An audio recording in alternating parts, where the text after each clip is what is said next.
नमस्कार, लोकतंत्र मिररच्या टॉप 25 मध्ये आपल्या सगळ्यांचं स्वागत आहे। मी आहे आपल्या सोबत पल्लवी। तर चला एक नजर टाकूया आजच्या ठळक बातम्यांवर। पटनामध्ये पराभवानंतर नितीन नबीन यांचे आत्मपरीक्षणाचे संकेत। मुंबईत रेस्टॉरंट परवाना प्रकरणात उच्च न्यायालयाचा एफडीएला दणका।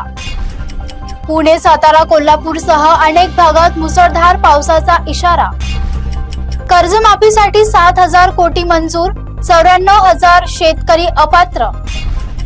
सोलापुरात अवैध दारू कारखाना प्रकरणात बार्शी कनेक्शन उघड।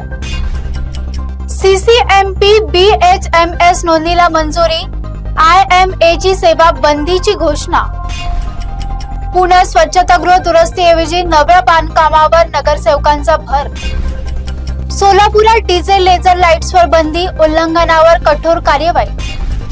नवी दिल्लीमध्ये गुन्हेगारी पार्श्वभूमीबाबत सर्वोच्च न्यायालयाचे महत्त्वपूर्ण निरीक्षण।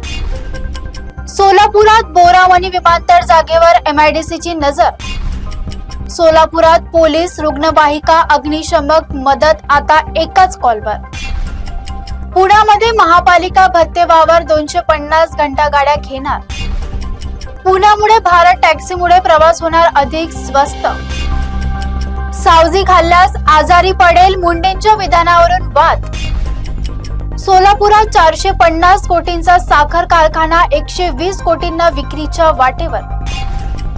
रत्नागिरीत नितेश राणे विरोधात मच्छीमाराचा संताप वाढला।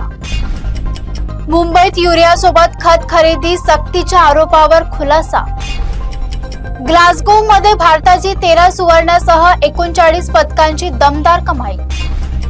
पुण्यात अण्णाभाऊ साठे जयंती दिवशी हल्ल्यात तरुणाचा मृत्यू। कोच्चीमध्ये मोठ्या पगारदाराच्या मुलांना OBC आरक्षण नाही। नुकसान भरपाई द्या, एफडीएला मुंबई हायकोर्टचा दणका। पुण्यात 15 दिवसात FDA कडे 2000 तक्रारी। मुंबई सरकारी सेवांसाठी जलद मंजुरीची नवी व्यवस्था। मुंबईत उत्पादन घटले, जुलैमध्ये नोकर भरतीचा वेग मंदावला। ठाण्यात खड्ड्यामुळे जवानाचा मृत्यू, रस्त्यांचा प्रश्न ऐरणीवर। सध्या इतकाच, बघत रहा लोकतंत्र मिरर।